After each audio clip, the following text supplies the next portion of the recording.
June 16, 1943, 11:47 a.m., 12,000 feet above Buka Island. The B-25J Mitchell shudders. Metal screams against metal. Hydraulic fluid mists the air, pink droplets, catching tropical sunlight, turning to red vapor. Through the shattered canopy, 6 dark shapes circle. Mitsubishi A6M50s. Imperial Japanese Navy. The hunters have found their prey. They circle like sharks. Patient. Methodical.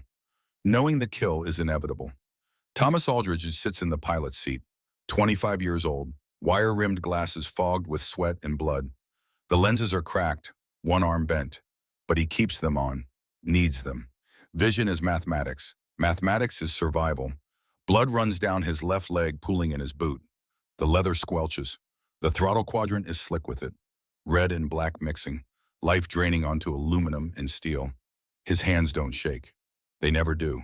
Not when there's math to be done. Not when equations need solving. Not when survival depends on numbers staying in formation. The instrument panel tells the story in green glowing numbers. Fuel gauge 11 minutes remaining at current consumption.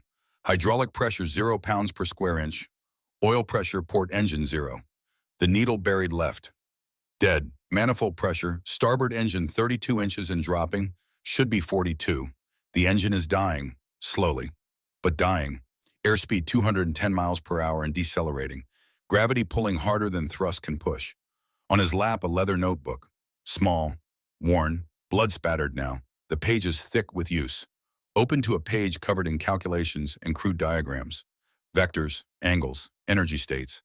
At the top, in neat engineer's handwriting that seems impossibly calm, throttle reduction theory, probability of success. French Aldridge looks at that number. 34%, better than 0, worse than 50. Not good, but not impossible. He'd bet his life on worse odds before. Had bet his life on worse odds, was about to do it again. The intercom crackles, static. Then Garrett Hollister's voice strained but controlled. The co-pilot, 23, Irish-American. Good kid, scared but holding. Everyone's scared. The ones who say they're not are liars or dead, usually both. Fletch, they're setting up another pass. What do we do? Aldridge keys the mic. His voice is steady, clinical, like he's reading an equation to a classroom. Like this is MIT and not a dying aircraft at 12,000 feet with 6 enemy fighters circling for the kill. We slow down. Silence on the intercom. Long enough that Aldridge thinks the radio died. Then what? We slow down, Gary, just like I showed you. Another voice cuts in. Nathaniel Carver, the bombardier, 20 years old, bleeding from his shoulder, red spreading across khaki, dark, arterial, bad. Tom, we're gonna die. Maybe, Aldridge says, matter of fact, no emotion, just probability. But we'll die doing math. He closes the notebook, carefully, like it matters. Like they're not seconds from death, tucks it between his thigh and the seat. His father's words echo in his head. Words from 3 years ago. Words that carved themselves into memory like a blade into wood. Deep, permanent, infected. Math doesn't win wars, Thomas. Blood wins wars. Guts win wars. You're too slow. You think too much. That will get you killed. Aldridge smiles, blood on his teeth, red between white. We'll see, Dad. We'll see who was right. The lead zero begins its dive, sunlight flashing on wings, beautiful and deadly, mathematics in motion. 3 months earlier, March 1943, Dobadur Airfield, New Guinea. The heat doesn't just sit on your skin, it crawls inside you, finds the spaces between your ribs, fills your lungs with something thick and wet and wrong. The air smells of aviation fuel and rotting jungle vegetation, a sweet, sick smell that never leaves. Gets in your clothes, your hair, your dreams. Mosquitoes the size of hummingbirds swarm in clouds. Men half mad from malaria shake in their cots. Aircraft patched with aluminum tape and prayer line the runways. Nothing is new here. Nothing is clean. Everything is dying or about to die. This is the 5th Air Force. General George Kenney's command. They fly long missions over endless water with no margin for error. If your engine fails, you ditch. If you ditch in this ocean, you disappear. The water here is as hungry as the jungle. Both swallow men without ceremony, without marking graves, without remembering names. Thomas Aldridge walks the perimeter of his aircraft. B-25J Mitchell, serial number 413301, 17 months old. Should have been scrapped after Rabaul. Too many holes, too much metal fatigue, too many close calls. But there aren't enough planes. There are never enough planes, never enough fuel, never enough ammunition, never enough men. So they keep flying the ones that should be dead. Keep sending up aircraft held together by wire and hope in the desperate mathematics of war. Aldridge runs his hand along the fuselage. The aluminum is rough under his palm. 582 bullet holes. He counted them yesterday. Twice. Some patched. Some not. Some just edges of metal torn back like flower petals. Opening the aircraft to sky. The aluminum is warm under his palm, the sun heating metal to 140 degrees, hot enough to burn. He doesn't pull away. The burn is proof of something. Existence. Reality. Survival for one more day. He can feel the aircraft's exhaustion. Machines get tired too, they just don't complain. Don't write letters home. Don't wake up screaming. But they tire, weaken, break. This one should have broken months ago, but it refuses. Stubborn, like Aldridge. He stops at the nose. The nose art is faded, a cartoon devil holding a slide rule. Beneath it in peeling paint, calculate this. Someone thought it was funny. Aldridge doesn't mind, it's accurate. More accurate than they knew when they painted it. The specs run through his head like a litany. He knows them by heart, has known them since flight school, since the day he first climbed into a B-25 and felt the weight of it, the reality of it, the mathematics of keeping 34,000 pounds airborne through nothing but thrust and geometry. B-25J Mitchell medium bomber. Two Wright R-2629 Cyclone 14-cylinder radial engines, each producing 1,700 horsepower at 2,600 RPM. Maximum speed at sea level 275 miles per hour. Cruise speed 230. Service ceiling 24,200 feet. Range 1,350 miles with standard fuel load. Combat radius approximately 600 miles with bombs and full ammunition. Armament 1250 caliber Browning M2 machine guns, 8 fixed forward in the nose. Devastating. Like flying a gun platform. 2 waist positions, 2 in the tail. Total ammunition capacity 3,000 rounds of 50 caliber. Each round weighs approximately 0.4 ounces. The math, 3,000 rounds equals roughly 75 pounds of ammunition. When you pull the trigger on the forward battery, all 8 guns firing, the plane slows from recoil. The first time Aldridge fired all 8 at once, he thought something had broken. The aircraft lurched like it hit a wall. Deceleration of 12 miles per hour in 3 seconds. The math surprised him, then made sense. Action and reaction. Newton's third law, even in war. Empty weight, 19,480 pounds. Maximum takeoff weight, 35,000 pounds. The difference is fuel bombs, ammunition, and crew. 5 men. Today that adds up to 28,600 pounds total, well within tolerance. But every pound matters when you're trying to glide home on a dead engine. Every pound is distance, is time, is life. Aldridge completes his walk-around. Everything that can be checked, he checks. Tire pressure 65 psi main gear, 40 psi nose wheel. Control, surface integrity, elevators free and correct. Rudder free and correct. Ailerons binding slightly on the port side. He makes a note. We'll tell the ground crew. They'll say they know. Won't fix it, not enough time, not enough parts, not enough anything. Oil levels port engine 22 quarts, starboard 21 quarts. Both acceptable. Coolant full. Both engines. He does this before every mission. Some pilots delegate to ground crew. Trust others. Aldridge doesn't. If something goes wrong, he wants to know it was his mistake, not someone else's. Control. The illusion of control. In war, control is the most dangerous illusion. But Aldridge clings to it anyway. A voice behind him. You're gonna fly it or marry it, Fletch, Captain James Harrington. 35. Squadron commander. Good man, fair. Doesn't waste lives on stupidity. But doesn't understand Aldridge. No one does. Aldridge is the mathematician in a world that values instinct. The thinker in a culture of doers. The quiet one in a place that rewards loudness. Aldridge turns, salutes. Harrington waves it off. They're the same rank now. Captain, formality is for officers who need it, who use rank as armor, as distance. Just checking, sir. You always check. 3 times, 4, like the plane's gonna change between inspections. It might. Harrington studies him. Aldridge can see the assessment happening behind the man's eyes. The calculation, competent pilot, excellent technical skills, understands aircraft systems better than most veteran pilots. But something's off. Too careful, too slow, hesitates when he should act, Thinks when he should trust his gut. Dangerous. Not to the enemy, to himself. To his crew. Aldridge, you've been with me 2 months. Before that, you were with the 90th Bomb Group. Before that, the 3rd Attack Group. Before that, I don't even know. Training units. Stateside postings. You keep getting transferred. Yes, sir. Why was Aldridge just considers lying, decides against it. Lying requires remembering the lie. Truth is simpler, more reliable. They think I'm dangerous, not to the enemy, to my crew. Are you, No, sir. I'm dangerous to doctrine. Harrington almost smiles. Explain. Every manual says the same thing. When fighters attack, maintain speed. Stay in formation. Rely on defensive guns. Don't maneuver. Don't deviate. Don't think. Just follow the procedure. Accept losses as part of the equation, as acceptable casualties, as the cost of doing business. That's correct. It's also wrong. Silence. Long. Harrington's expression doesn't change, but something shifts behind his eyes. Interest, maybe, or concern, hard to tell. Aldridge continues, I've read 47 after-action reports from the last 6 months. Bombers engaged by zeros. Success rate of outrunning them, 0%. Not low, 0. A 0 at full speed is 70 miles per hour faster than a B-25 at full speed. Simple math, they always catch us. Success rate of formation flying increases survival by 12%. Better than nothing. But 12% still means 88% casualties. Success rate of aggressive maneuvering, negative 30%. Most planes that maneuver hard crash from stalls or structural failure before the enemy shoots them down. So what's your solution?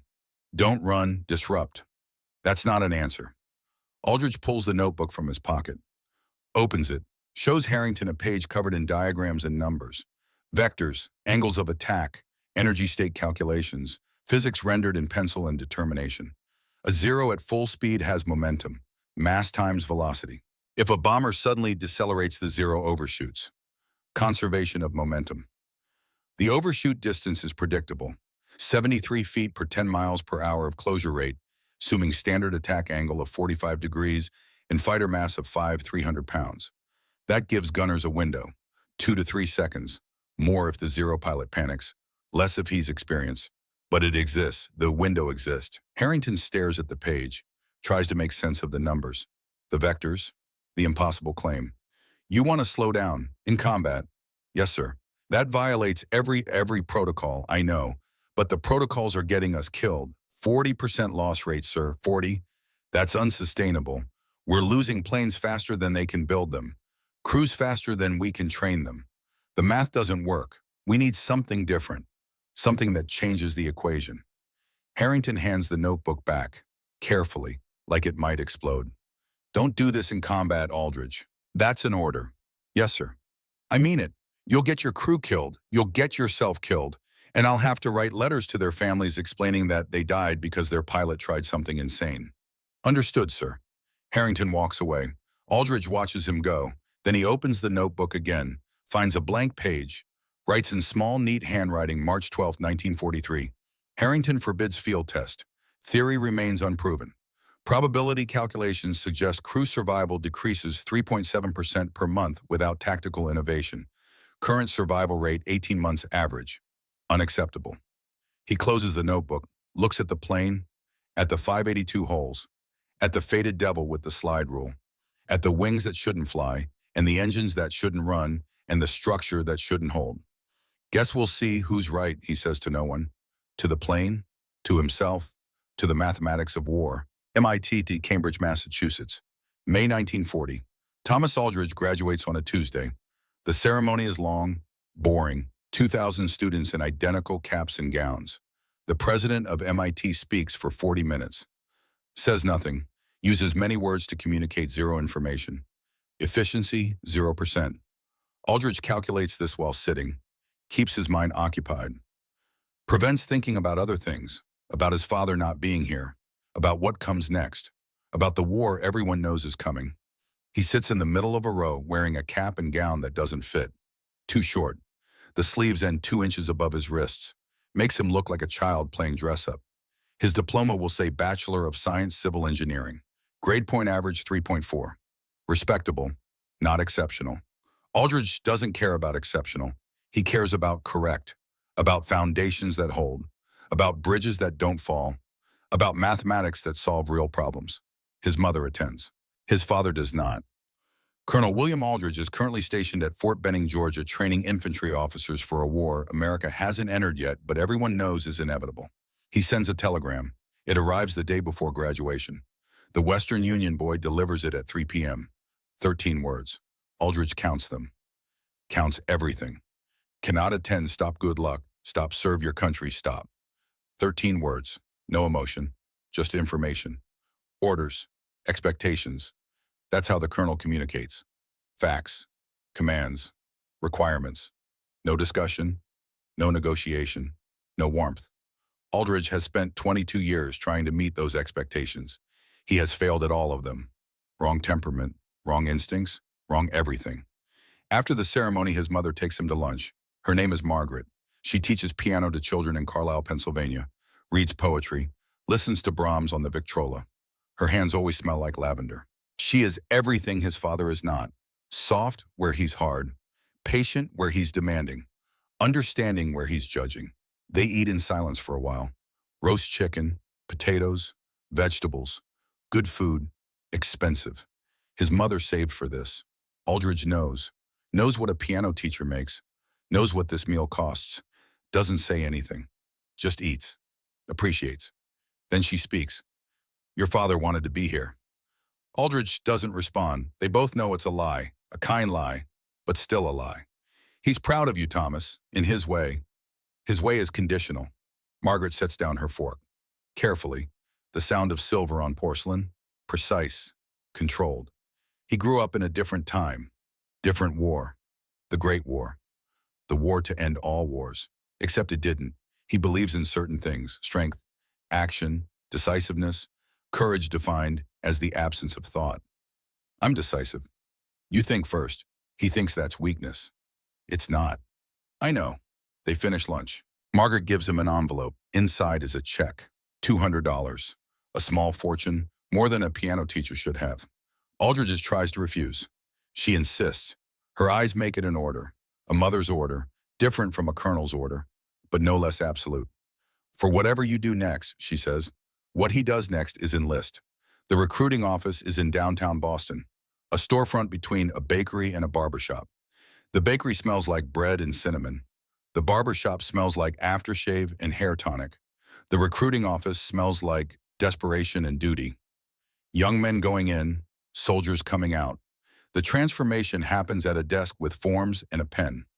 Inside, a sergeant sits behind a desk.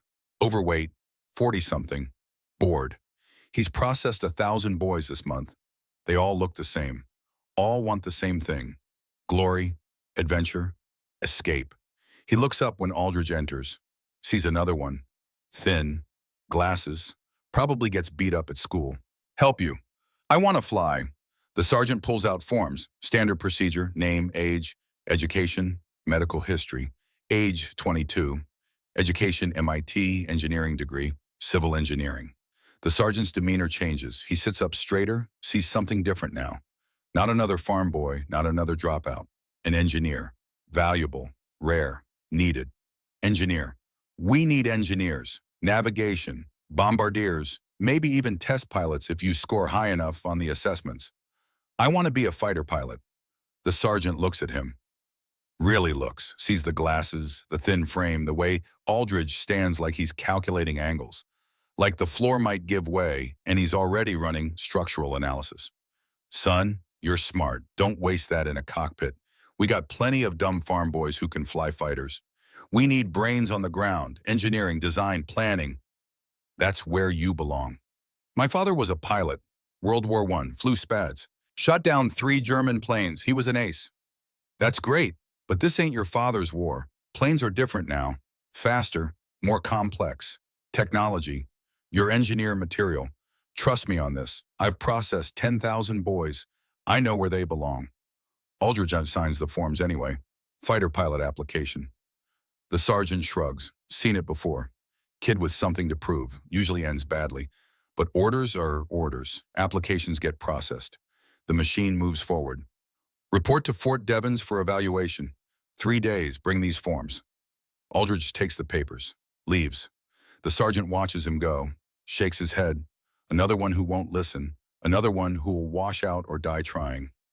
He's seen hundreds. This one won't be different. Fort Devens, Massachusetts, June 1940. The evaluation takes 3 days. Physical exam first.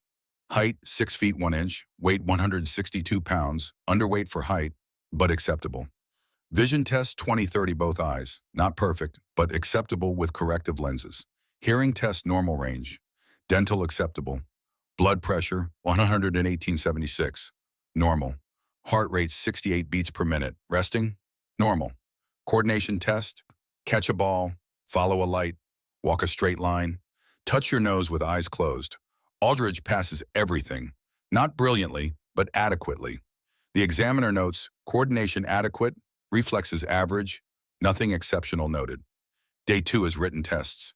Mathematics, physics, mechanical comprehension, facial relations, pattern recognition. Aldridge finishes each test in half the allotted time, spends the other half checking his answers. Twice. The proctor watches, makes notes. Subject works quickly but checks obsessively. Possible anxiety. Day 3 is psychological assessment. Sit in a room, answer questions. A tired captain with nicotine-stained fingers and 3 days of stubble asks about family, about motivations, about fears. Aldridge answers honestly, mostly. Why do you want to fly? My father was a pilot. That's not an answer. Why do you want to fly? To prove something. Prove what? That thinking isn't weakness. The captain makes notes. Lots of notes. More than seems necessary. When the evaluation ends, he reads from the report. Subject demonstrates high intelligence and technical aptitude. IQ estimated 142. Excellent mathematical and spatial reasoning. However, displays excessive analytical behavior. Tends to overthink simple problems. Second guesses decisions. May hesitate under combat stress. Recommend assignment to non-combat role. Engineering, training, analysis. Aldridge argues. Politely states his case. Shows test scores. Points out perfect marks in every written examination. The captain doesn't care. But the army needs pilots. Desperately. The war in Europe is expanding. France will fall in weeks. Britain stands alone. America isn't in it yet, but everyone knows that's temporary. Time and tide and fascism wait for no one. So they send Aldridge to flight school. Randolph Field, Texas. Primary training. He graduates in December 1940. Not at the top of his class. Not at the bottom. Middle third. Rank 47 out of 132. His instructor writes on the final evaluation, technically proficient, understands aircraft systems better than most veteran pilots, can explain aerodynamics at a theoretical level that impresses even senior instructors, however lacks instinct, overanalyzes in dynamic situations, suitable for transport or reconnaissance, not recommended for combat fighters, recommend assignment multi-engine bombers. They assign him to bombers. B-25 Mitchell training, medium bomber, 2 engines, 5 crew, heavier, slower, less glamorous than fighters, but essential. Wars are won by bombers, by the tons of ordnance dropped, by the infrastructure destroyed, by the mathematics of industrial warfare. Aldridge doesn't mind. Bombers are complex, require calculation, require thinking, require the very things that make him unsuitable for fighters. He excels at the technical aspects, navigation, fuel management, engine management, systems, less good at the human aspects, leadership, inspiration, making split-second decisions without complete information. His training instructor, Captain Morrison, writes, Aldridge will make a competent bomber pilot, possibly excellent in technical roles, but should not command a crew in combat, lacks the instinctive aggression necessary. Recommend co-pilot or a training role. The recommendation is filed, ignored. December 7th, 1941 happens. Pearl Harbor, America enters the war. Suddenly they need every pilot, every crew, every aircraft. Recommendations about instinct and aggression become irrelevant. Can you fly? Can you navigate? Can you drop bombs on target? Yes, good. You're going to the Pacific. Aldridge deploys in March 1942. 5th Air Force, New Guinea. Hell on earth with better sunsets. Dobadura Airfield. 3 days after Harrington's warning. March 15, 1943. The barracks are plywood and canvas. 12 men to a tent. Cots that sag in the middle. Mosquito netting that doesn't work. Doesn't keep out the mosquitoes. Doesn't keep out the heat. Doesn't keep out the fear. At night you can hear the jungle. Things moving. things dying, things eating the things that died, the food chain and audio, nature read in tooth and claw and sound. Aldridge lies on his cot. The notebook is open on his chest. He's reading his own handwriting by the light of a kerosene lamp. The lamp attracts bugs. They swarm around the glass. Kamikaze insects. Some fly too close. Burn, fall, die. Aldridge doesn't notice. Too focused on the numbers. On the equations that might keep him alive or might get him killed. Around him, men play cards. Poker mostly. Stakes are cigarettes and candy from care packages. Men write letters home. Censored letters. Can't say where they are. Can't say what they're doing. Can't say anything that matters. So they write about weather, about food, about missing home.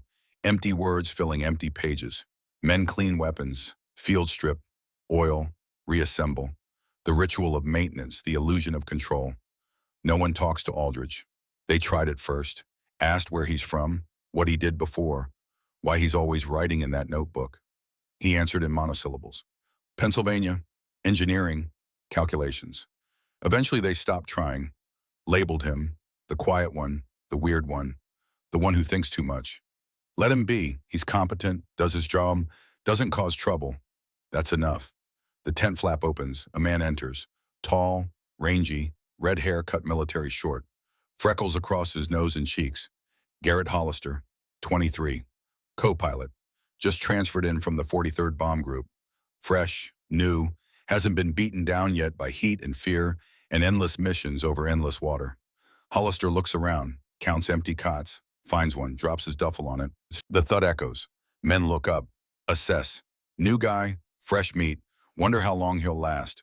Average is 3 months. Some last longer. Many don't. Hollister sits, lights a cigarette, notices Aldridge watching. You Aldridge? Yes. They say you're trouble. They're right, Hollister grins. Irish grin, all teeth and mischief. The grin of someone who hasn't seen enough death yet, who still thinks war is adventure. What kind of trouble? The thinking kind. Christ, a philosopher. An engineer. Even worse. Hollister takes a drag, exhales smoke through his nose. Dragon breath. I'm your new co-pilot. Hollister. Gary, from Boston. Well, my parents are from Cork, County Cork, Ireland. I'm from Southie, South Boston. Same thing, different accent. Same stubbornness, different geography. Aldridge nods, says nothing. Waits. You don't talk much, do you? Not when there's nothing to say. Fair enough. Hollister stands, walks over, looks at the notebook. Tries to see what Aldridge is reading. What's that? Aldridge closes it. Work. We're off duty. The war isn't. Hollister laughs, not mockery, genuine amusement. The laugh of someone who still finds things funny, who hasn't had the humor beaten out of him by repetition and death. Jesus, they weren't kidding. You really are trouble. Over the next week, Aldridge learns Hollister's story. It comes out in pieces. Late nights. Quiet moments between missions. During the long hours of maintenance when men talk to fill silence. Hollister's parents came to America in 1920. Economic refugees. Ireland after independence. After Civil War. After everything fell apart. His father worked the docks in Boston. Loading ships. Unloading ships. Breaking his back for $2 a day. His mother cleaned houses. Rich people's houses. Beacon Hill. Back Bay. Scrubbing floors for people who wouldn't let her use the front door. They lived in a tenement in South Boston with 12 other families. 3 families per floor. 1 bathroom per floor. Shared. Always occupied. Always dirty. Always cold in winter and hot in summer. Hollister grew up speaking Gaelic at home English on the street, never quite belonging to either world. Too Irish for Americans, too American for Irish. The eternal immigrant dilemma. He still has the accent, slight, but enough that officers notice, enough that they question his loyalty, ask where his sympathies lie. Ireland's neutral in this war. Some Irish Americans sympathize with Germany. Enemy of my enemy. Old wounds, old grudges, old stupidities. You're Irish, a captain said during Hollister's initial officer review interview.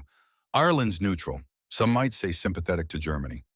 Hollister wanted to punch him, felt his fist clench, felt the rage rise. Instead, he said, my parents came here for freedom, for opportunity, for America. I'm defending that. I'm defending them, sir. They let him fly, but they watch him, always watch. Hollister feels it.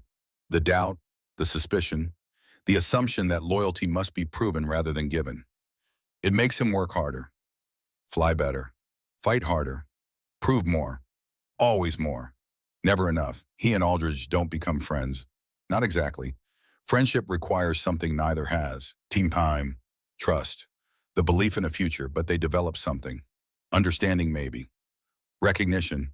They were both misfits, both too smart for their own good, both trying to prove something to people who will never be satisfied, both knowing they'll probably die trying. One night, Hollister asks about the notebook.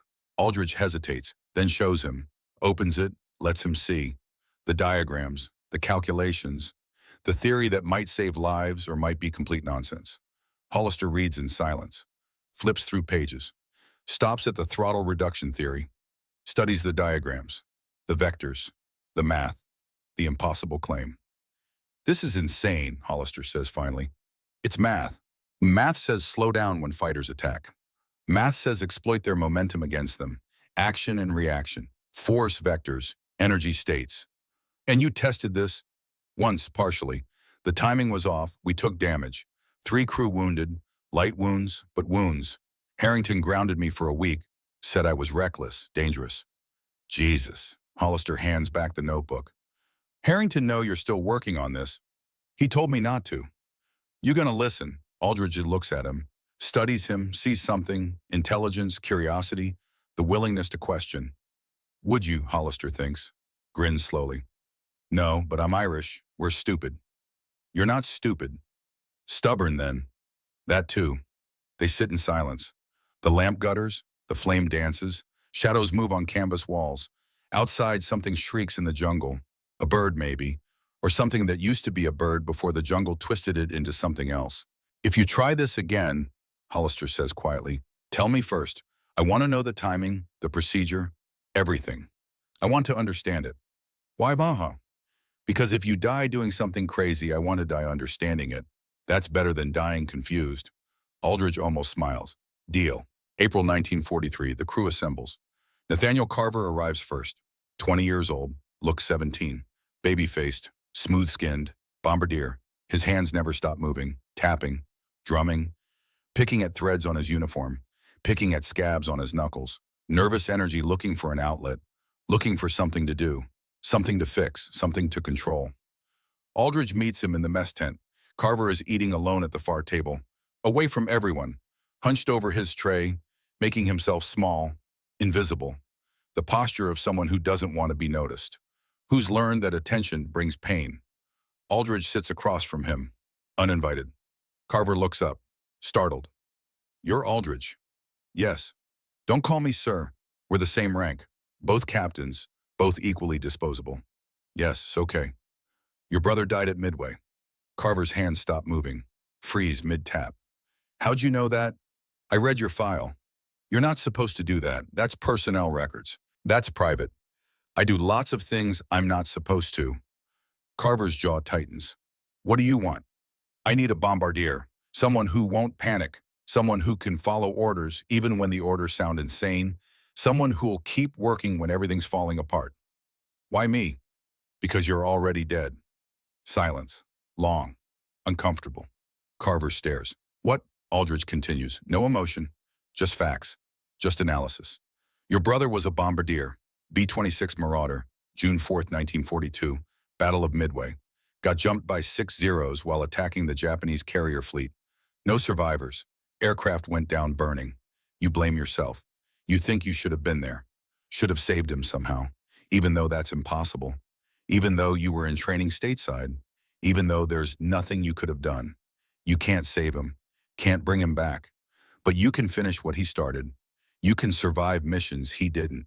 You can prove that his death meant something. That's why you're here. That's why you'll do what I ask. Carver's voice is barely audible, shaking. How do you know all that? I read people the way I read equations, patterns, variables, inputs and outputs. Am I wrong? No. Will you fly with me? Carver nods, can't speak, just nods, tears in his eyes. The first honest emotion he's shown anyone since his brother died. Ezra Thornton is next, 28, navigator, oldest man in the crew, also the most broken. 3 months ago, Thornton's plane ditched in the Bismarck Sea. Engine fire, starboard engine, couldn't extinguish it. The fire spread, melted control cables. They went down doing 180 miles per hour. Hit the water like hitting concrete, like slamming into a wall. The plane broke apart. Fuselage split. Wings tore off. Thornton came to underwater, trapped in his navigator station. Metal twisted around him, water rushing in, cold water, dark water, drowning water. He doesn't remember escaping. His body did it without his brain. Survival instinct overriding conscious thought. Primal, animal. The part of the brain that existed before language, before civilization. The part that just wants to live, to breathe, to see one more sunrise. He swam for 5 miles. Open ocean, no life vest. His hadn't inflated properly. Faulty valve, someone's mistake that nearly cost his life. He swam on nothing but terror and the refusal to die. Kicked, stroked, kept his head above water. The ocean tried to take him. He refused. Stubborn, determined, too angry to die. The Navy picked him up 16 hours later, pure luck. They were searching for another downed crew. Found him instead. Dehydrated, hypothermic, hallucinating, talking to people who weren't there, seeing islands that didn't exist.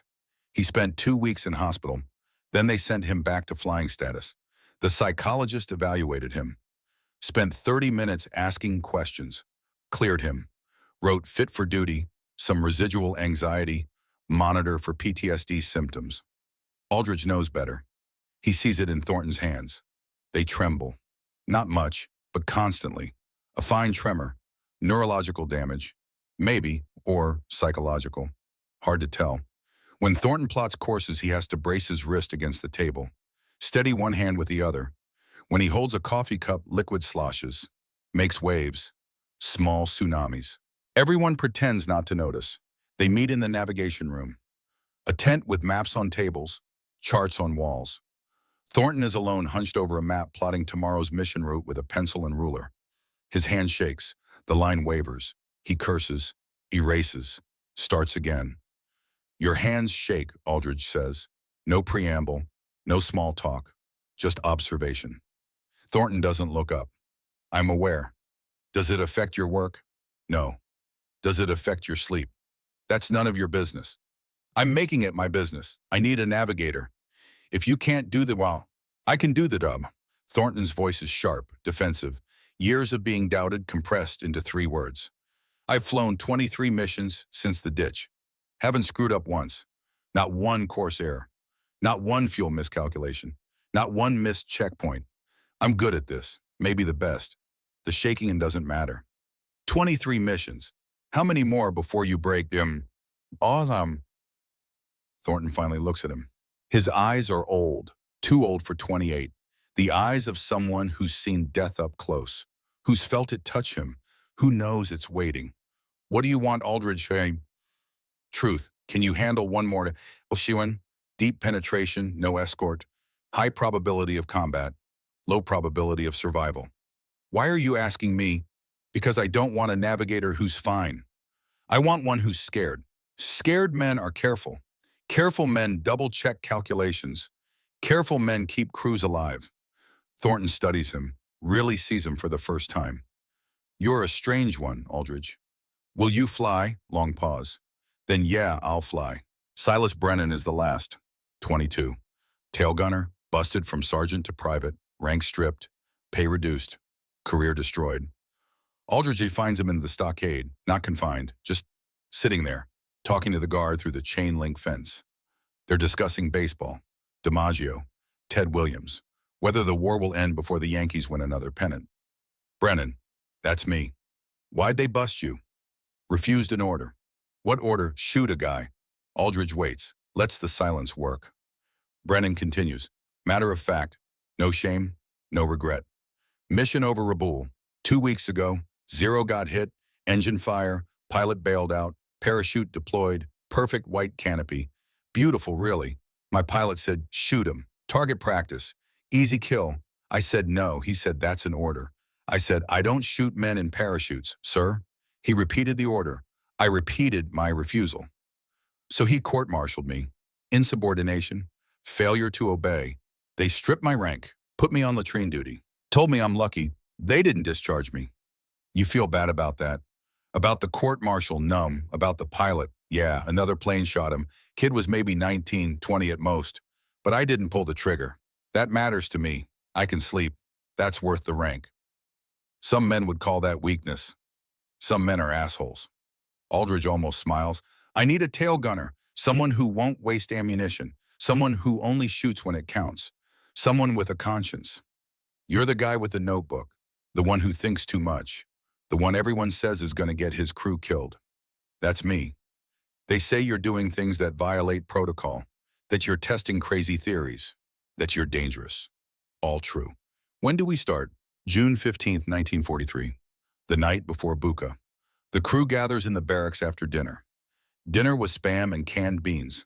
Tastes like metal and desperation. 5 men sitting on 5 cots. None of them friends, all of them desperate.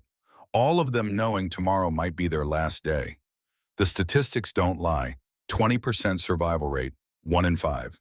Someone in this room will die tomorrow. Maybe all of them. Aldridge just sits on his cot. The others find seats, form a loose circle. Wait, they know he called this meeting. Know it's important. Know it's bad. Tomorrow's mission is voluntary, Aldridge begins. Voice calm, clinical, like he's discussing weather. No one has to go. If you want out, say so now. No judgment, no consequences. You'll be reassigned, sent to another crew, another mission, another chance. No one speaks. They all know what voluntary means. Suicide, death sentence. The mission's command offers as a voluntary are the ones no one comes back from. Buka Island, deep in Japanese territory. Photo reconnaissance. We fly in alone. No fighter escort. No backup. No support. Intelligence says we'll encounter enemy aircraft. Probability approaches 100%. Multiple contacts. Fighter group strength, 6 to 8 aircraft minimum. Hollister speaks. What's the survival rate? 20%, maybe less. Probably less. Jesus. General Patterson called it a death sentence in the briefing. Not officially, but everyone heard, everyone knows. Carver's voice cracks. Still sounds 17. Then why volunteer? Why go? Aldridge pulls out the notebook, opens it, shows them pages covered in calculations, diagrams, attack vectors, energy state theory, the math of survival, the physics of staying alive when everything says you should die. Because I have a theory, and this mission is the only chance to test it, the only chance to prove it works or prove it doesn't. Either way, we'll know. He explains. Takes 20 minutes. Lays it out step by step. Throttle reduction, momentum exploitation, the overshoot window, the math behind it all, the cold, ruthless probability. Numbers don't lie, numbers don't care, numbers just are. When he finishes, silence. Long silence. Men processing. Calculating their own odds. Wondering if this insane plan is better than certain death. Then Thornton speaks. You're betting our lives on math. Yes. Math that's never been fully tested. Tested once, partially. Worked partially. Timing was off. We took damage. But it worked. The principle is sound. Math that violates every protocol. Yes. Christ. Thornton laughs, bitter, exhausted. The laugh of a man who's already died once. I'm in. Why, because the protocols are already killing us. 40% loss rate. We're dead men flying. Might as well die trying something new. Something that might actually work. One by one they agree. Hollister, Carver, Brennan, all in. All knowing the odds. All choosing to roll the dice anyway. All choosing math over madness. Aldridge doesn't thank them. Doesn't make a speech. Doesn't promise anything. Just nods. We take off at 400. Pre-flight at Urim. Get some sleep if you can. They try. None of them succeed. They lie on cots. Stare at canvas ceilings. Think about tomorrow. About death. About home. About everything and nothing. Sleep doesn't come.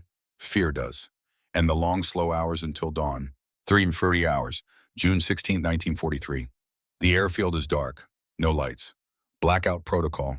The Japanese bomb regularly. Nightly almost. Lights attract attention. Attention brings death.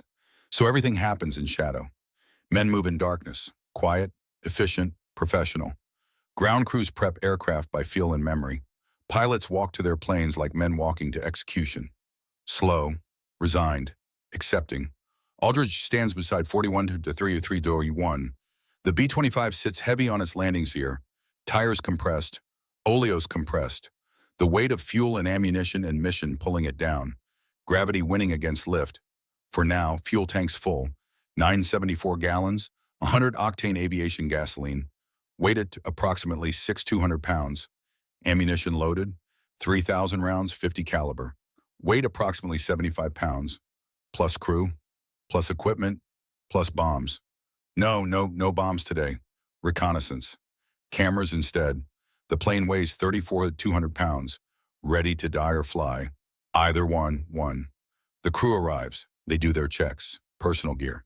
Parachutes. May Wests. Hollister tests the controls. Moves stick. Checks surfaces. Elevators move. Ailerons move. Rudder moves. Everything works. For now. Carver checks the camera. Film loaded. Lens clean. Settings correct. Thornton reviews the route one last time. Pencil on map. Ruler measuring distances. Protractor measuring angles. Mathematics of navigation. Brennan loads extra ammunition into the tail position. Belt after belt after belt. Knowing he'll need it all. Knowing it might not be enough. Aldridge does his walk around. Fourth time today. The plane hasn't changed. Still has 582 holes. Still should be dead. Still refuses. But checking makes him feel better. Gives his hands something to do. Gives his mind something to focus on besides fear. At 0345, Captain Harrington appears. Walks over. Emerges from darkness like a ghost. Stands beside Aldridge in the darkness. Both men silent. Both knowing what comes next. You sure about this, Fletch? No. You're going anyway? Yes. Why won't Aldridge thinks about his father.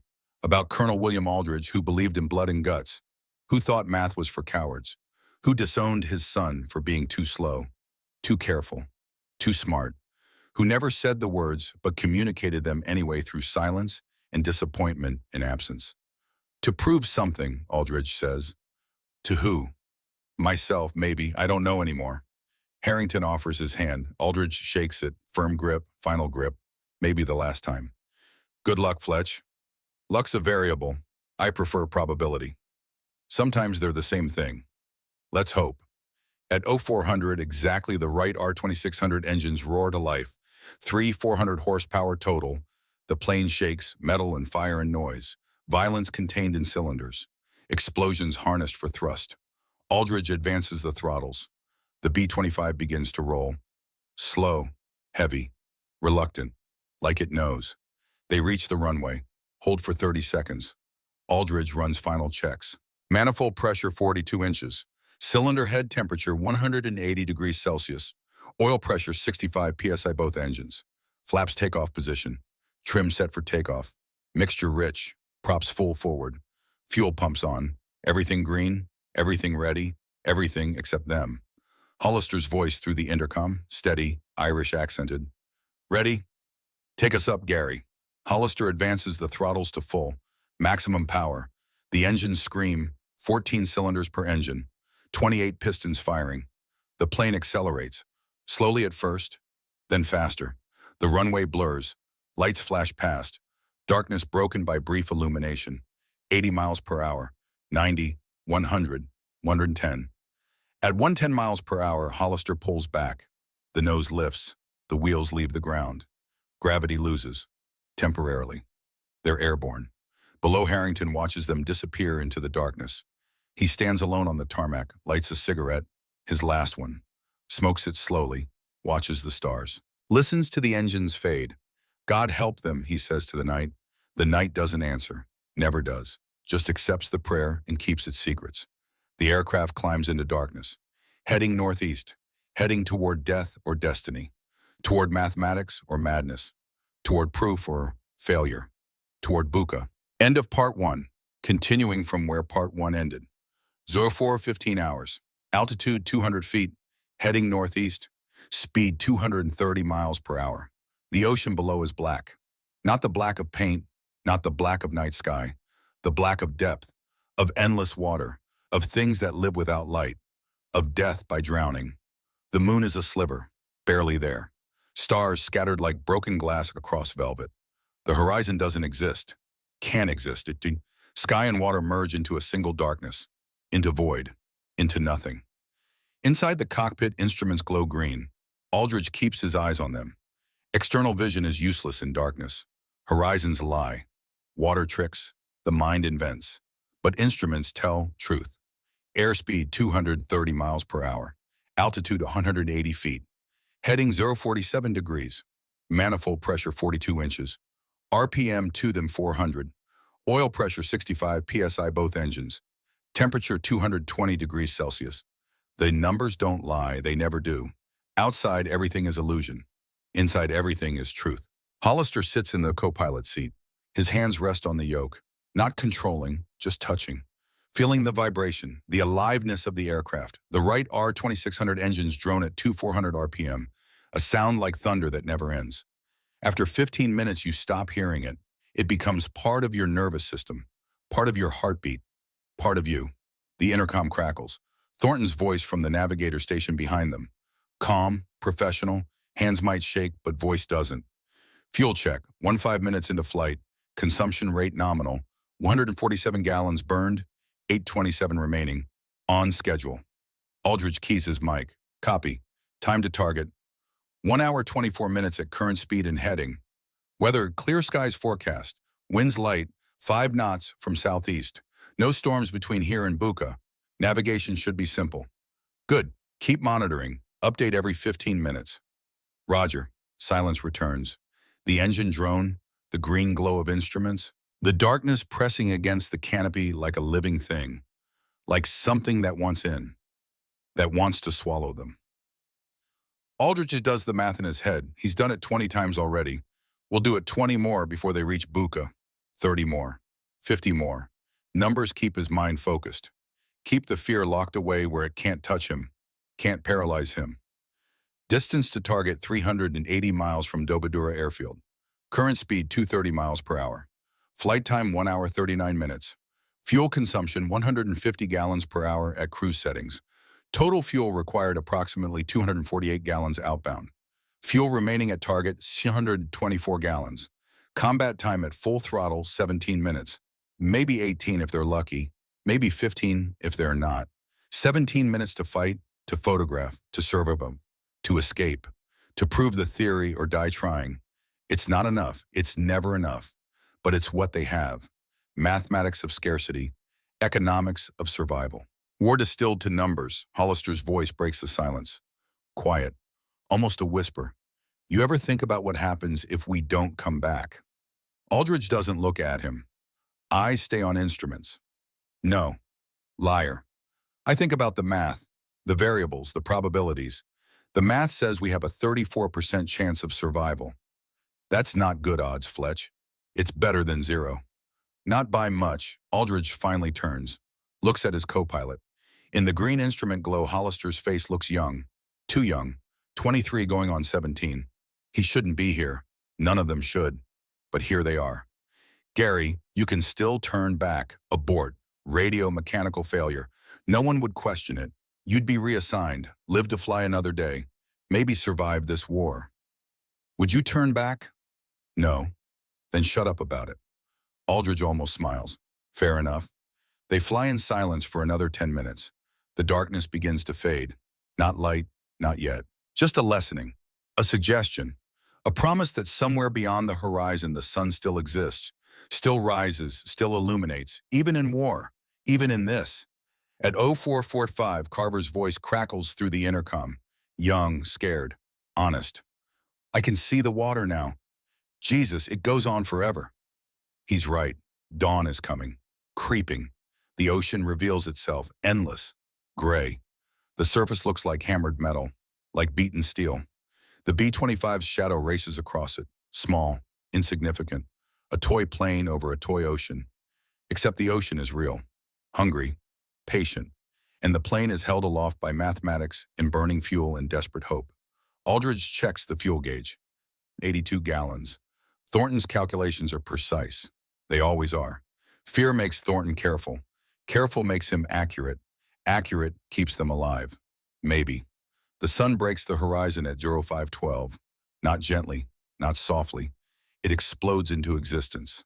Orange, violent, angry. The ocean catches fire, becomes molten copper, liquid metal. For 3 minutes, they fly through a world made of flame, through beauty so intense it hurts. Then the light normalizes. Blue sky, blue water, beautiful, perfect. Aldrich hates it. Beauty in war feels like mockery, like nature laughing at human stupidity, at men killing each other beneath perfect sunsets and over perfect oceans. Fuel check, he says. Thornton responds immediately. 743 gallons, consumption rate nominal, still on schedule, 1 hour to target. Estimated time over target, 0700 hours local. Crew status, Carver cameras ready, film loaded, 6 magazines, enough for 200 photos if needed. Brennan from the tail, guns ready, ammunition full, 3,000 rounds, barrels cleaned, actions tested. Ready for action. Thornton navigation nominal, on course, on schedule, no deviations. Hollister doesn't respond. Aldrich looks at him. The Irishman is staring at the ocean below, lost in thought, lost in memory. Gary, just thinking. About my father. He crossed an ocean once, 1920, steamship from Cork to Boston. Took 17 days. He said the Atlantic was gray, cold, angry, like it wanted to kill you. But this is different. This is warm, blue, beautiful. But it'll kill you just as dead. Water doesn't care if it's pretty, it just drowns. Yes, he wanted me to work the docks. Like him, steady pay, honest work, union wages, pension, security. I wanted more, wanted to fly, wanted to be something other than my father. He didn't understand, said I was chasing clouds, said clouds don't pay bills, said I'd regret it. Do you going? Ask me tomorrow if we're alive. Aldrich understands. They're both chasing the same ghost, both trying to prove something to men who will never admit they were wrong, never say the words, never give the approval that their sons desperately need and will never receive. Gary, yeah, you already are something, already proved it. You're here, you're flying. That's more than most men dare. Hollister doesn't respond, just nods, keeps flying, keeps the wings level and the nose pointed northeast toward death or victory or something in between. 5:30 hours, 400 miles northeast of Dobadura, altitude 8,000 feet. The heat builds, morning sun climbing, temperature rising. The cockpit becomes an oven, metal and glass, greenhouse effect. Aldrich unzips his flight suit. Sweat runs down his spine, pools in his boots. The air stinks of hydraulic fluid and sweat and fear and aviation fuel and unwashed bodies in desperation. You can smell fear. It has a scent, sharp, metallic, acrid, like blood before it's spilled, like cordite before the explosion. They're flying at 8,000 feet now, climbed gradually, 500 feet per minute. Gentle climb, staying low attracts attention. Japanese radar sweeps the coast. Primitive, but functional. Stay too low, too long, and you show up on screens. Get plotted, get intercepted, get killed. But too high is worse. Zeros can climb faster than bombers. 350 feet per minute, nearly 6 times faster. Height is their advantage, their territory, their domain. So Aldrich compromises, 8,000 feet, low enough to avoid long-range detection, high enough to have room to maneuver, room to room to think, room to survive, maybe maneuver. The word is a lie. Bombers don't maneuver. They lumber. They absorb punishment and keep flying, keep taking hits, keep bleeding fuel and oil and hydraulic fluid. Maneuvering is for fighters, quick, agile, light, dancing through sky. The B-25J Mitchell weighs 34 to 200 pounds fully loaded. A Mitsubishi Zero weighs 313 pounds empty, 6025 loaded, 6-to-1 ratio. The math is brutal, simple, unforgiving. The Zero can turn tighter, climb faster, dive harder. In a dogfight, the bomber loses. Every time. Without exception, without mercy. Unless the bomber changes the equation, becomes unpredictable, exploits the one advantage it has: mass, inertia, the ability to change energy states, to slow down faster than the enemy expects, to disrupt momentum, to break the pattern. Aldrich has run the calculations 100 times, 1,000 times, in the notebook, in his head, in his sleep. At 200 yards of Zero closing at 100 miles per hour, relative velocity requires 1.36 seconds to reach optimal firing range. If the bomber decelerates from 230 to 180 miles per hour in that window, the overshoot distance is 73.6 feet. 73.6 feet, just under 25 yards. Close enough for gunners to hit, far enough for the Zero to lose its firing solution, to break the attack, to create chaos. The theory is sound. The math is correct. Physics doesn't lie, but math happens on paper. Combat happens in chaos. And chaos doesn't care about equations. Chaos doesn't care about probability. Chaos just is. Fletch, Thornton's voice. Tense. The professional calm cracking, showing fear underneath. Go ahead. I'm picking up faint radio traffic. Japanese. Bearing northeast. Could be Buka. Could be something else. Can't tell yet. Can you translate? Negative, too garbled, too distant, but they're transmitting. They're active. They're awake. Distance to target. 65 miles, 18 minutes at current speed. Aldridge keys the intercom. Broadcast to all stations. Listen up. We're close. From here on, combat protocol. Check your weapons. Check your ammunition. Check your straps. Check your Mae West. Check everything. When we start the photo run, we're committed. No aborts. No second chances. No do-overs. We get one shot. Make it count. Understood. 5 voices acknowledge. 5 men accepting their fate. Embracing the probability. Choosing to roll the dice. Aldridge reaches down. Touches the notebook. Still there. Still tucked between thigh and seat. Still bloodstained from the future. Or maybe that's just sweat. Hard to tell. Hard to care. His father's voice echoes.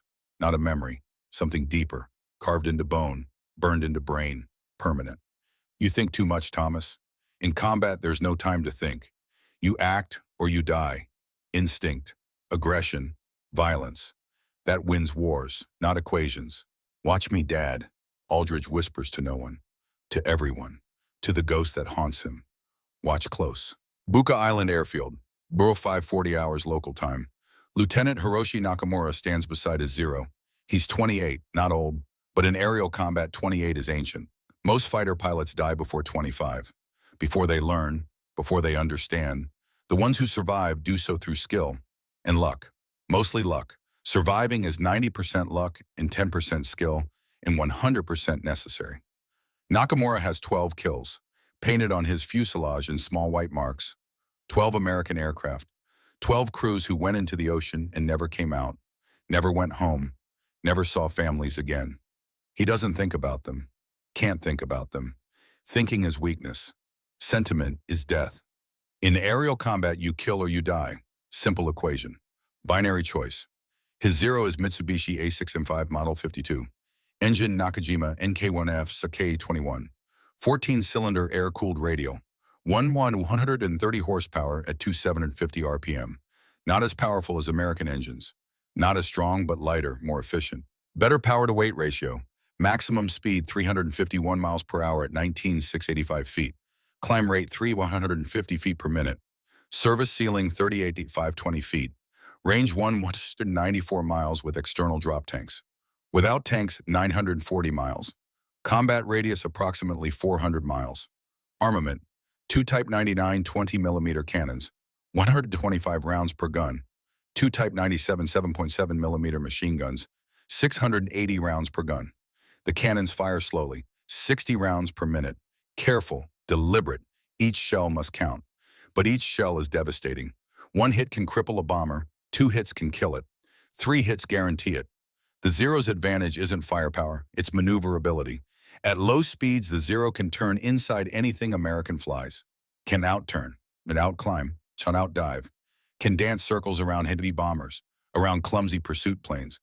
American pilots call it the whistling death, the sound it makes in a dive. High-pitched, screaming, terrifying. Japanese pilots call it the Eigo, the unstoppable, the invincible. Both names are earned, both names are truth. Nakamura's ground crew finishes the pre-flight check. Fuel full, oil full, ammunition loaded, guns tested, everything perfect, everything ready, everything lethal. He climbs into the cockpit. The seat fits him perfectly. Worn in, familiar, shaped to his body, like an old chair, like home. He's flown 247 combat missions in this aircraft. Should be dead. The aircraft should be dead. Both refuse. Both stubborn. Both determined to survive. The squadron commander approaches. Captain Hideaki Sato, 41. Too old for combat. should be training pilots, should be planning operations, should be safe. But he still flies, still fights, still refuses to age out, still refuses to accept that younger men can do this better. Nakamura, radar reports contact, single aircraft inbound from south, speed slow, altitude low, probably bomber, probably reconnaissance, probably easy. Distance, 40 kilometers, heading directly for us, either brave or stupid. Nakamura grins, predator grin, wolf grin, both probably. Americans are always both. Take 5 aircraft, intercept, kill it, simple mission, be back for breakfast. Understood, sir. Simple mission. Nakamura signals his flight. 5 other zeros. 5 other pilots. Lieutenant Fujita, 24, married 3 months ago. Good pilot. Lieutenant Watanabe, 30, veteran. 8 kills. Sergeant Ito, 21, young, eager, reckless. Sergeant Kimura, 26, solid, reliable. Corporal Tanaka, 19, newest, scared but hiding it. Good men, skilled, trained, not as skilled as Nakamura, but good enough, more than good enough to kill one slow bomber. They climb into their aircraft. Engines start, one after another. The sound is higher pitched than American engines. A scream instead of a roar, a shriek instead of thunder. The Zeros taxi to the runway. 6 aircraft, 6 pilots, 6 chances to die today, 6 chances to kill. 6 chances for glory or death or nothing. They take off at 0548. Formation takeoff. Precise, beautiful, perfect spacing, perfect timing. They climb toward the south, toward the contact, toward the kill, toward breakfast and another mark on fuselage, toward routine. Nakamura doesn't think about the crew in the American bomber, doesn't wonder if they have families, if they're scared, if they know they're about to die, if they wrote letters home, if someone's waiting for them, someone who'll never see them again. He thinks about the pattern, the intercept angle, the firing solution, the mathematics of aerial combat, mathematics without emotion, war without sentiment, killing reduced to geometry. In his mind, the American bomber is already dead. The rest is just procedure, just execution, just mathematics. 558 hours, 12 miles south of Buka, altitude 12,000 feet. Contact bearing 350 degrees, climbing fast, multiple aircraft. Brennan's voice from the tail, sharp, controlled, professional. But Aldridge can hear the edge underneath, can hear the fear trying to break through, can hear the 19-year-old kid beneath the tail gunner. How many? Aldridge asks. Voice calm, clinical, like asking about weather. Can't tell yet. Wait, multiple contacts. I count 6 aircraft, 6 zeros. They're climbing fast, very fast, coming right at us. Aldridge's mind shifts. Combat mode, everything becomes numbers, angles, probabilities, vectors, solutions. Everything becomes cold. Clinical, necessary, 6 zeros. Climbing. That means they started from low altitude, from Buka, from the airfield. They were scrambled. Someone saw us on radar. Someone sounded the alarm. We're expected. This isn't surprise. This is ambush. Ezra, confirmed distance to target. 8 miles, 3 minutes at current speed. Can we beat them to the photo zone? Can we complete the mission before they intercept? Pause, calculations. Thornton's hands shake, but his brain works. Negative. They'll intercept in 90 seconds, maybe 80. They're climbing faster than we can run. Math doesn't work. We can't outrun them. Hollister's voice, tight, scared, Irish accent thicker under stress. What do we do, Fletch? Turn back, abort, run. Aldridge doesn't hesitate, doesn't pause, doesn't doubt. We continue. Nate, get ready. The moment we're over target, you start shooting. You get 60 seconds, not 61, not 59, 60. Every second counts. Understood, Imam. Understood. Silas, how long until they're in range? 60 seconds, maybe 70 if we're lucky. They're hauling ass, closing fast. Gary, when I say throttle, you cut power instantly. Don't think, don't hesitate, don't question. Just do it. React, trust, execute. Copy. Ezra, if we lose both engines, what's our glide range? What's the math? 12 miles per 1,000 feet of altitude. We're at 12,000. Range is 144 miles. Dobadura is 380. So we need at least one engine functional, at least one running, one is survival, zero is death. Affirmative. Then let's keep them functional, let's keep flying, let's keep living. Aldridge advances the throttles. The engines respond, eager. Willing, 2600 RPM, full military power, maximum continuous. The B-25 accelerates, 240 miles per hour, 250, 260. The airframe shudders, the wings flex, bending. The plane was designed for 275 max. They're pushing it, stressing it, braking it slowly. Ahead, Buka Island emerges from the haze. Green, dense, hostile. 3 airfields visible. Revetments. Aircraft dispersed along the tree lines. Ships in the harbor. Exactly what intelligence said. Exactly what needs to be photographed. Exactly what they came for. 2 minutes to photo run, Aldridge says, voice steady, betraying nothing. Altitude is 12,000. Speed is 260. Nate, camera ready. Ready.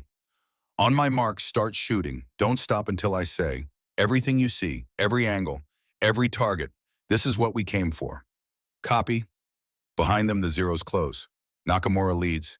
He can see the bomber now. B-25 Mitchell. Twin engine, American. Flying fast. Faster than usual. They know we're here. They know they're going to die. But they're not running.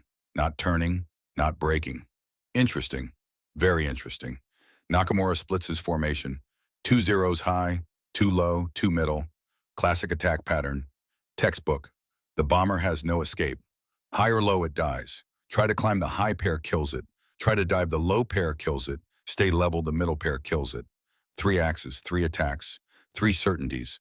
Death from above, death from below, death from level. Simple math, simple geometry. American crews call it the rolling attack. Japanese pilots call it the stranglehold. Either way it works. It always works. The bomber's only chance is to run, turn, abort. But it's not running, not turning, not aborting. Very interesting, very unusual, very soon to be very dead. All units, stand by. Attack on my command. Coordinate, precision, discipline. Nakamura watches the bomber, watches it fly steady, straight, purposeful, into the killing zone, into the trap, into death. What are you doing, American? What are you thinking? Do you not see us? Do you not care? Do you not understand? 600 hours. Over Buka. Photo run beginning. Now, Aldridge shouts. Carver's camera starts clicking. Mechanical, rapid, precise. The sound competes with the engine noise, competes with the wind, competes with fear. Click, click, click. Each click is intelligence. Each image is ammunition for future operations. Each photo is live, saved later. If they survive, to deliver them. If. Aldridge holds the B-25 steady, both hands on the yoke. White knuckles. Tense. The aircraft wants to turn, wants to run. Instinct and aerodynamics agree, flee. Escape. Survive. But Aldridge ignores instinct. Follows math. Follows plan. Follows probability. 60 seconds. Carver needs 60 seconds. The zeros are 30 seconds out. Closing, closing, closing. 30 seconds, Brennan calls, voice cracking. They're splitting formation, high-low middle, classic attack textbook. I see them, Aldridge says. He doesn't. Can't see behind, can't see above, can't see below. But he trusts Brennan's eyes. Trusts the process. Trusts the math. 20 seconds, lead aircraft positioning. He's lining up, keep shooting, Nate. Shooting. The island fills the windscreen, airfields, aircraft, ships, supply dumps, barracks, everything. Carver's camera captures it all. Each click is a victory. Each image is a knife in the enemy's planning. Each photo is worth the risk, worth the mission, worth the deaths that might come. 10 seconds, he's committing 4 o'clock high diving. Aldridge counts silently. 10, 9, 8. His hand rests on the throttle quadrant. Ready, waiting, trusting. 7, 6, 5. They're committing loud aircraft diving. 4 o'clock high guns firing. 4, 3, 2, cameras done. Carver yells. Got everything, complete coverage. 1, break. Aldridge banks hard left. Full aileron, full rudder, full force. The B-25 heels over. Not graceful. Nothing about a bomber is graceful. Heavy, clumsy, but it turns. And as it turns, Aldridge watches the airspeed. 260, 255, 250, bleeding, slowing.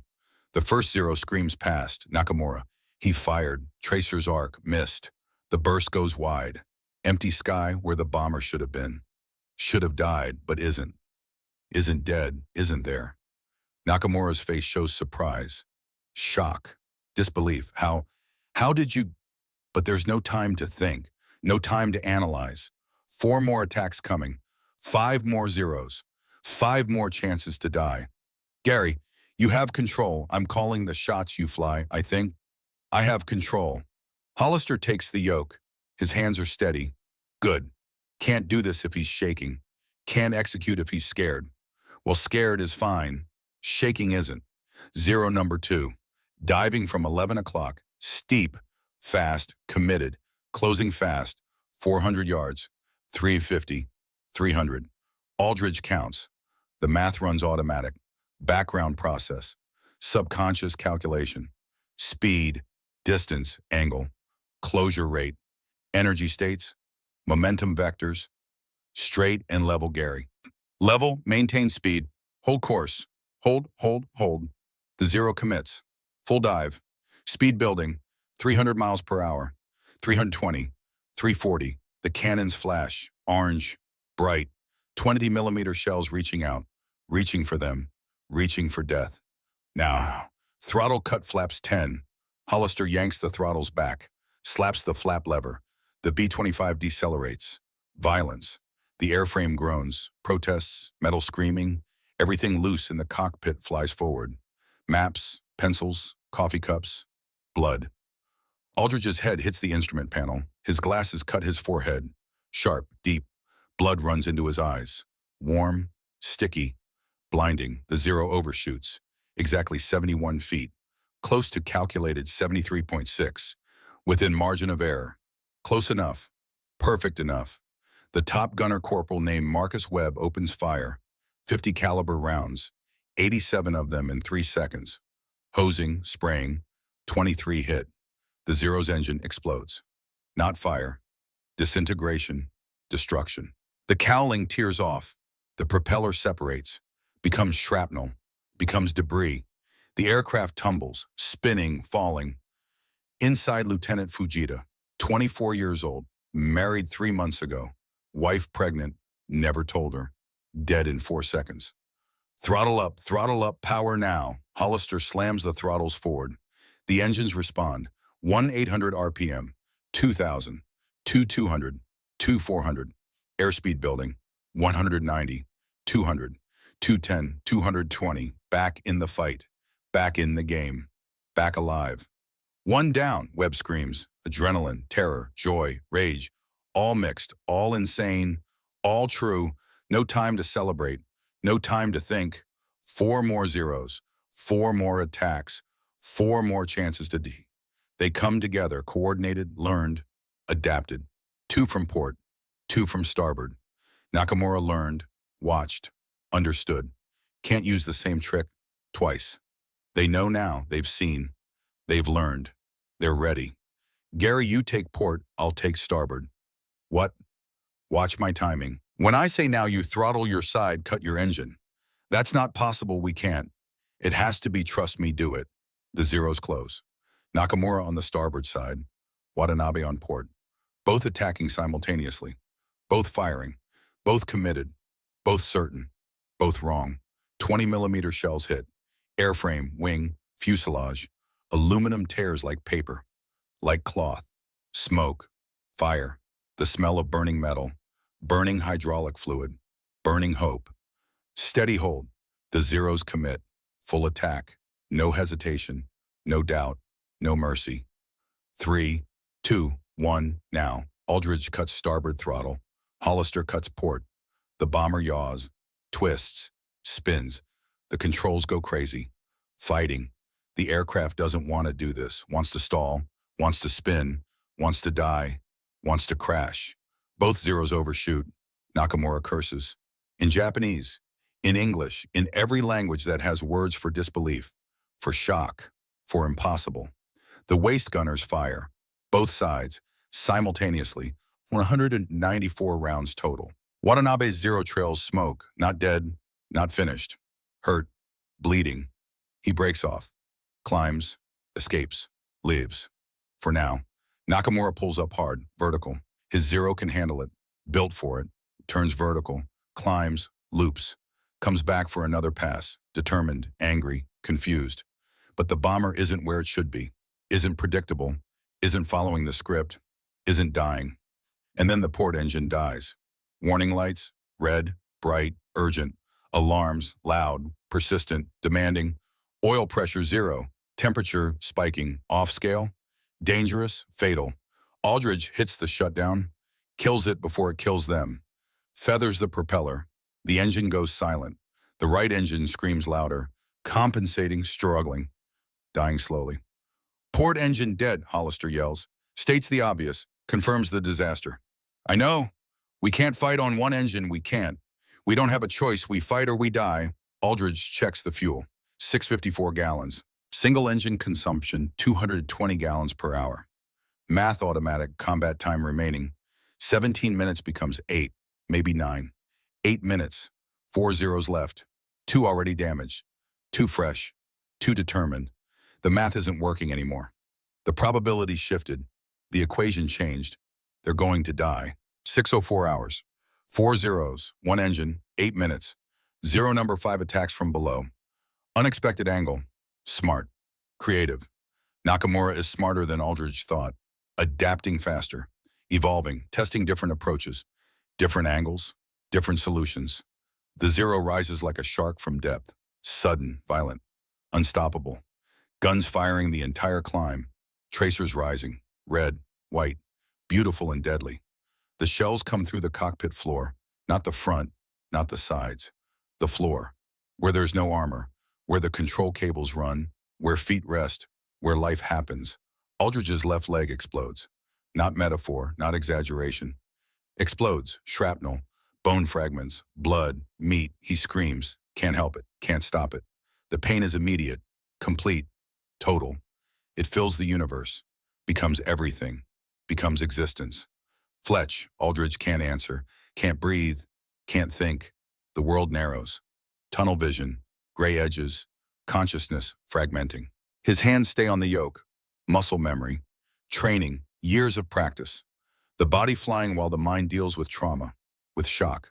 With dying. More shells. The bombardier compartment. Carver screams. Different scream. Higher. Younger. Shoulder wound. Through and through. Clean. Lucky. The blood spray hits the camera. Ruins the last photo. Doesn't matter. They already have what they need. Already completed the mission. Already succeeded. If they survive to deliver it. If. Ezra. Hollister is flying and screaming, multitasking, surviving. Get up here, Fletch is hit badly.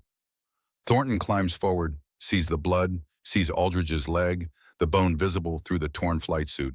White bone, red blood, the contrast stark, beautiful, horrible. He freezes. PTSD, water, drowning, darkness, can't move, can't think, can't function. Ezra now snap out of it. The navigator shakes, returns, comes back, strips his shirt, khaki cloth, makes a tourniquet, wraps Aldridge's leg, pulls it tight, tight enough to stop blood, tight enough to hurt. Aldridge screams again, passes out, comes back. The pain is everything. The pain is existence. The pain is life. Gary, his voice barely works, weak, fading. I'm here, I'm flying. We're okay. No, not okay and not even close. 4 zeros left. They'll kill us. Forget the zeros. We're running full throttle getting out. Can't run, math, doesn't work. They're faster, they'll catch us. Always catch us. Then what do we do? Tell me, Aldridge's vision blurs. Blood loss, shock. His mind fragments, numbers, calculations. His father's voice, the notebook. Everything mixing, spinning, dissolving. He forces focus, forces clarity. This is math. Math doesn't care about pain. Math doesn't care about shock. Math doesn't care about dying. Math just is. Gary, you have to fly. You have to do the throttle trick. I am flying. No, you have to do what I did. The timing, the calculation. I can't. You're the only one who knows, the only one who can. I'll count. You just Do what I say. Trust. Execute. Fletch, you're bleeding out. You're dying. Doesn't matter. 4 zeros. They'll kill us. All of us. If we run, we fight, or we die. Simple equation. Hollister stares at him, at the blood, at the man who should be unconscious, who should be screaming, who should be begging for morphine, who's running calculations with his femur broken and his life draining onto the cockpit floor. You're insane, Hollister whispers, truth spoken quietly. Probably. Oh, will you do it? Will you trust me? Hollister doesn't answer, doesn't need to. He grips the yoke tighter, his knuckles white, his breath fast, shallow, but his hands steady, Irish stubborn, Boston tough, refusing to break. Tell me what to do, he says. Aldridge nods, tastes blood, spits it out, red saliva, copper taste. Here they come. Watch, learn, execute. 606 hours. One engine, 4 zeros, 8 minutes of fuel, 11 minutes of consciousness. Pain is a country. Aldridge lives there now. Permanent resident. Every breath is a border crossing. Every heartbeat stamps the passport with blood. His left leg doesn't exist anymore. Not as a leg, not as a limb, just as a source. A fountain. A red machine pumping life onto the cockpit floor. Pooling, spreading, staining everything. Thornton's tourniquet holds. Barely. The bleeding slows. Doesn't stop. Can't stop completely. Not with this damage. The math is simple and cruel. Blood volume 5 liters average adult male. Blood loss approximately 1.2 liters so far.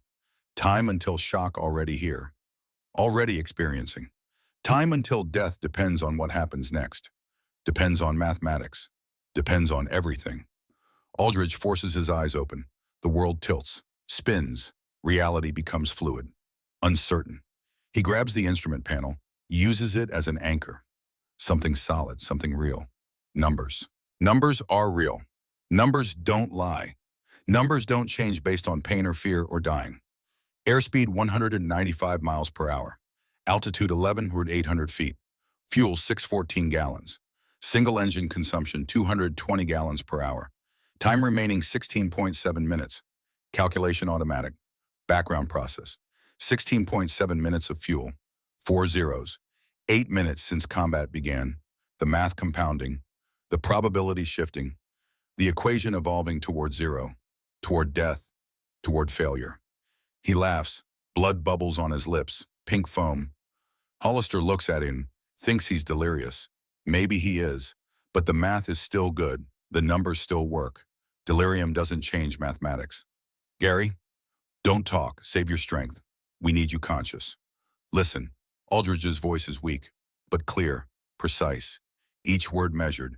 0 approaching. 7 o'clock high. Watch. Learn. Hollister checks the mirror. Small, convex mirror mounted on canopy frame. Sees it. Single 0. Nakamura. Coming in fast but careful. Alone. Testing. Probing. He's learned, Aldridge says. Speech costs blood. Costs energy. Costs life. But necessary. He won't commit until he's sure. He'll faint. Try to make us react. Try to trigger response. Don't. Hold steady. Wait. How do you know? Because that's what I do. That's what intelligence demands. That's what smart does. The 0 dives, not full speed, not committed, probing, testing. Nakamura fires a short burst, 20 rounds. Deliberate. All miss, intentional. He pulls up, climbs, watches, studies, analyzes. See, Aldridge coughs, more blood, darker now, deeper, internal. Testing our reactions. He knows we slowed before. Wants to know if we'll do it again. Wants to understand the pattern, the principle, the mechanism. Will we, when he commits, not before? Timing is everything. Premature is failure. Late is death. Perfect is survival. Hollister's hands shake on the yoke, first time they've shaken. Fear breaking through training. Through discipline, through Irish stubborn, he forces them still, wills them steady. His father's voice echoes, not the real voice, the one in memory, the one that never fades, never softens, never forgives. You're chasing clouds, boy. Get your head out of the sky. Feet on ground, honest work, real work. Watching this, Hollister whispers to the ghost, to the memory. To the man who never believed. Watching close. This is honest. This is real. The zero circles. Nakamura studies the bomber. Something's wrong. Something's different. It's flying slower. Single engine. Smoke trailing from the port nacelle. Crew wounded. He can see the blood spray on the cockpit windows. Can see death approaching. Can see victory inevitable. This should be easy. Should be simple. A crippled bomber. No escort. No help. No hope. Just execute. Just finish. Just kill. Standard procedure. Routine. But the bomber killed 2 of his pilots already. Damaged a 3rd. Watanabe limping home. Engine smoking. Maybe making it. Maybe not. Used a tactic Nakamura has never seen. Never studied. Never encountered. Slowed down. In combat. Impossible. Suicidal. Insane. But it worked. Twice. What else does it have? What else can it do? What else don't I know? Nakamura keys his radio. Discipline, communication. All units, staggered attack, different speeds, different angles, different timing. Do not commit until you have clean shot. Do not assume, do not predict, do not die stupidly. 3 acknowledgements. Lieutenant Watanabe, still flying, still fighting, still dangerous despite the damage, despite the smoke, despite the fear. Sergeant Ito, 21, young, eager, reckless, wanting glory, wanting kills, wanting to prove himself. Sergeant Kimura, 26, veteran, careful, thoughtful, survivor, 4 zeros, 1 bomber. Should be over, should be done, should be simple mathematics, 4 greater than 1. Always, in all cases, without exception. Should be, but isn't. 0608 hours, 3 minutes since port engine failure. 3 zeros positioning, Brennan calls from the tail. Professional, controlled. The kid becoming a man. Spread formation, wide spacing. They're being careful now, learned, smart. Good, Aldridge says, voice fading, weakening. Careful means scared. Scared means respect. Respect means they think we can hurt them. That's leverage, that's advantage. Fletch, we need to run. Hollister's voice tight, controlled. The Irish lilt thicker under stress. We can't fight 4 of them. Not on 1 engine, not with you bleeding, not with Nate wounded. We need to run. Can't outrun them, not on 1 engine, simple math. They're faster. They're always faster. 0 at full speed, 351 miles per hour. B-25 on 1 engine, 210. Difference, 141. They catch us in 4 minutes, maybe 5. Then they kill us, slowly, carefully, methodically. Math doesn't lie. Then what? What do we do? Aldridge closes his eyes. Thinks. The pain makes thinking hard, makes the numbers slip, slide, dissolve.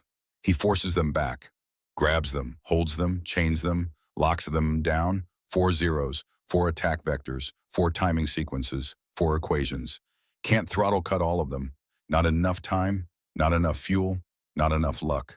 Luck is variable, limited resource. Already spent too much. Need something else, something unexpected, something new, something they won't see coming, something that changes the equation fundamentally. His mind drifts. MIT, 1938, junior year, aerodynamics class, Professor Warren teaching momentum exchange, drawing vectors on the blackboard, explaining action and reaction.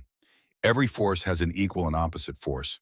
Newton's 3rd law, simple, elegant, true, always true, even in war, especially in war. If slowing down creates overshoot, what does speeding up create? The equation forms, builds, structures itself, solves itself. Mathematics doing what mathematics does. Finding solutions, finding truth, finding survival in numbers. His eyes snap open. Clarity, focus, purpose. Gary, when the next 0 commits, when I say you're going to throttle up, full power, maximum, everything the engine has left. Hollister stares at him, thinks he heard wrong, hopes he heard wrong. What? Full throttle, maximum power, right into the attack, head on, chicken game. That's suicide, that's insane, that's physics, that's momentum, that's expectation violation. They expect us to slow. Every fiber of their training says we'll slow. We've done it twice, pattern established. Expectation set. We do opposite. We accelerate. We violate pattern. They can't adjust fast enough. They stall, or they crash, or they break off. Either way we win. Either way we live, or we die. We're dead anyway. Simple truth. This gives us chance. Probability of success 39%. Probability of failure 61%. Probability of doing nothing 100% fatal. The math is clear, simple choice. Die certain or die probable. Hollister looks at him, at the blood, at the shattered leg, at the man who should be unconscious, who should be screaming, who should be begging for morphine, who's running physics problems with compound fractures and hemorrhagic shock. You better be right about this. I'm always right about math. The timing might be off, the execution might fail, but the math is good, the physics is sound. Trust the numbers. That's not comforting, Fletch. Wasn't meant to be. Truth rarely is. The first zero commits. Ito, 21, young, impatient, wanting glory, wanting proof, dives from 10 o'clock high, steep, fast, too fast, guns firing before he's in range. Nervous, excited, trying too hard, wanting too much. Steady, Aldridge counts. Voice weak but certain, fading but focused. Steady, wait longer. Not yet. The zero closes, 400 yards, 350, 300, 250, into range, into kill zone, into certainty. Now cut throttle. Hollister yanks power back. The bomber lurches. Familiar now. Done before. Practiced. The zero overshoots. Perfect. Textbook. Beautiful. Brennan fires. 156 rounds, 3 seconds. The tail, the perfect angle, the perfect position. 51 hits. Ito's zero disintegrates. Doesn't burn, doesn't explode, doesn't crash. Just comes apart. Pieces, components, parts. The tail separates. The wings fold, crumple. The fuselage tumbles, spinning. Inside, Ito has time to scream. 3 seconds, long enough to know, long enough to regret, long enough to die screaming. 2 down. Brennan's voice cracks, breaks. 3 left. We're doing it, we're surviving. Aldridge checks fuel. 578 gallons, recalculates automatically. Background process, 13 minutes remaining. Maybe 14. Enough to get home. Maybe, if nothing else breaks. If nothing else fails. If luck holds. If mathematics remains true. Throttle up, Gary. Back to cruise, conserve fuel, prepare for next. Throttling. The single engine screams. 600 RPM. Maximum continuous power. The limit. The edge. The cylinder head temperature spikes. 240 degrees Celsius. 250. 260. 270. Red line is 260. They're beyond. Into danger. Into destruction. The engine's dying, slowly but certainly. But dying slower than they need it. Just needs to last. Just needs to hold. Just needs to survive long enough. They all are. Dying slowly. Racing death. Mathematics of decay. 0611 hours. 5 minutes since Ito died. Nakamura watches, studies, analyzes, computes. 2 aircraft gone. Fujita dead. Ito dead. 3 remaining. Himself, Watanabe barely flying. Kimura solid. 3 versus 1.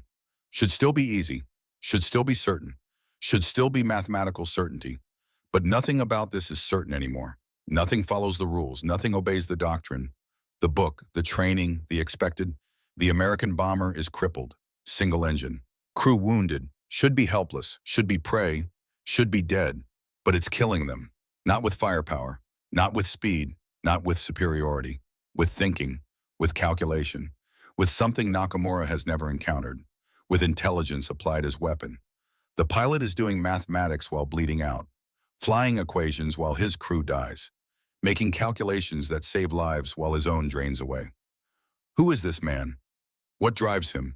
What makes him fight when he should surrender? What makes him think when he should panic? Nakamura keys the radio. Decision made. Plan formed. Watanabe, Kimura, listen carefully. This pilot thinks. He calculates. He's predictable because he follows logic. Follows mathematics. Follows reason. We need to be illogical. We need to violate his expectations. We need to do what mathematics says we shouldn't. Sir Term, Watanabe's voice.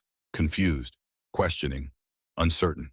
Attack from multiple angles simultaneously. Same time, same instant. Force him to choose. He can dodge one, not both. He can calculate one, not two. Simple geometry. Inescapable conclusion. Basic mathematics used against mathematician. Hi, understood. When now we attack now before he thinks of something else, before he calculates new solution, before he survives again. They split. Watanabe goes high, damaged but functional. Smoking but flying, determined but scared.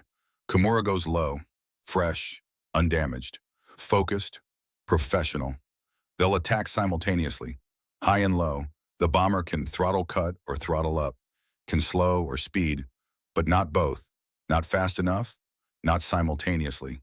Simple geometry, simple physics, simple mathematics, inescapable conclusion. The American is dead. Finally, certainly, mathematically. The math says so. The geometry proves it. The logic demands it. Death is certain. Death is mathematics. 0612 hours. Aldridge sees them split, knows what it means, understands immediately. Gary, they're coordinating. High and low. Same time. Simultaneous. Overlapping fields. Convergent vectors. Can we dodge both? Can mathematics save us? No, can't dodge both. Can only dodge one. The math doesn't work. The geometry fails. Physics has limits. Then what do we do? What's the solution? Aldridge thinks. The pain makes it hard, makes thinking cost, makes every calculation hurt. His vision blurs, clears, blurs again. The numbers slip. He grabs them, forces them into shape, into structure, into solution. Two attacks, same time, same instant, can only dodge one. The math doesn't work unless the math changes, unless the equation shifts, unless the variable transforms. Gary, give me the yoke. Give me control. What? No, you're bleeding out. You're dang. You can barely stay conscious. Give me the yoke. Hollister releases it. Aldridge grabs it. His hands slip on the blood. His blood, covering everything. He grips tighter, harder. The pain in his legs screams, demands attention, demands capitulation. He screams back, refuses, denies, rejects. I'm taking both attacks. You just fly. Keep us level. Keep us stable. I'll handle the rest. I'll handle the mathematics. Fletch, you can't. Watch me. The zeros commit. Both. Simultaneously. Precisely. Watanabe high. Kimura low. Closing. Converging. 400 yards. 350. 300. Separate angles. Separate vectors. Same target. Same death. Aldridge's mind fractures. Splits into two streams. Parallel processing. One tracking Watanabe. One tracking Kimura. Both running calculations. Both solving equations. Both racing death. High attack angle, 45 degrees speed, 320 on time to contact 2.1 seconds, closure rate 180 mph. Low attack angle, 30 degrees speed, 340 mph time to contact 1.8 seconds, closure rate 200 mph. Can't dodge both. Can't survive both. Can't calculate both. Unless. Gary, and 3. You bank hard right. I mean hard. Full aileron, full rudder, maximum control input. Snap roll if you can. If we can. If the airframe holds. A snap roll in a bomber, that's impossible. That'll tear the wings off. Maybe. Probably not. Structural limit is +6 - 3G. We'll hit maybe 5. Maybe 6. Wings should hold. Should. Probably. Maybe. That's not certainty. Nothing is 3, 2, 1, now. Hollister throws the controls. Everything. All of it. Full deflection, maximum input, the B-25 rolls. Not graceful. Not smooth. Not designed for this. Not meant for this. The aircraft wasn't built for aerobatics. Built for bombing, for steady, for predictable. Not for this. Never for this. The wings scream, metal protesting, begging, aluminum bending, rivets popping. Somewhere a structural member cracks. Not fails, not breaks, just cracks. Warning. The airframe groans, protests, the sound of machine in pain. G-forces, -4, then +5, then 6. Blood drains from heads, pools in feet, then reverses. Vision tunnels. Consciousness threatens. Gray edges, the crew flies around the interior. Weightless, then crushing. Carver hits the ceiling. Hard. Thornton hits the floor. Brennan slams into the tail guns. The zeros fire. Both. Same instant, synchronized, precise, disciplined, coordinated. Perfect. The shells pass through empty air. The bomber isn't where the math said it would be, where physics demanded, where logic required. The equations broke. The logic failed. The certainty dissolved. Chaos won. Watanabe and Kimura try to adjust. Can't. Too fast, too committed, too certain, too mathematical. They do the only thing they can. They dive. Both. Straight. Trying to gain distance. Trying to reset. Trying to survive. Trying to think. Trying to calculate next move. They're perfect targets. Every gun on the B-25 fires. Forward, waist, tail, all of them. Everything. 487 rounds in 4 seconds. The sky fills with tracers, red from America, white from Japan, and intersecting, a geometry of death, mathematics of murder. Physics of killing. Kimura Zero takes 14 hits, engine, cockpit, wing root, control surfaces. It doesn't explode, doesn't burn, just stops flying, stops being aircraft, becomes falling object, becomes mass subject to gravity, glides, crashes into ocean at 200 miles per hour. The impact is surgical, clean, final. The ocean swallows it whole, accepts the offering, takes the sacrifice. Watanabe escapes, barely, marginally, desperately. Smoke pouring, fuel leaking, oil streaming. He doesn't try to attack again. Can attack. Can barely fly. Just climbs, runs, limps toward Buka. Maybe makes it, maybe doesn't. Doesn't matter anymore. Out of fight, out of war, out of story. The sky is empty except for 1-0, one aircraft, one pilot, one enemy. Nakamura, alone, Minai, facing impossible. 0614 hours. Silence except for the dying engine. Silence on strange silence. The engine drones, single engine, lonely engine. The wind whistles through bullet holes, hundreds of them. Each one a story, each one a near death. Somewhere deep in fuselage, a hydraulic line drips. Slow, steady, rhythmic, like a clock counting down. Like a heartbeat, like life leaving. Hollister brings them level, checks the gauges. All of them. Systematic, professional. The single engine is cooking, dying by degrees, temperature 275 degrees Celsius, maximum safe 260. There are 15 degrees beyond, into danger, into destruction, into borrowed time. They're destroying it, burning it alive, killing it to keep flying, but it keeps running, keeps turning, keeps producing thrust, keeps them flying, keeps them alive. For now, for a little longer. Fuel Shyam, Thornton checks. His hands shake worse now, adrenaline wearing off, exhaustion setting in. But he reads the numbers, does the job. 512 gallons, single engine consumption 220 gallons per hour. That's calculating. That's 14 minutes, maybe 15 if we're lucky. Distance to Dobadura. 74 miles as the crow flies. Aldridge does the math, barely conscious.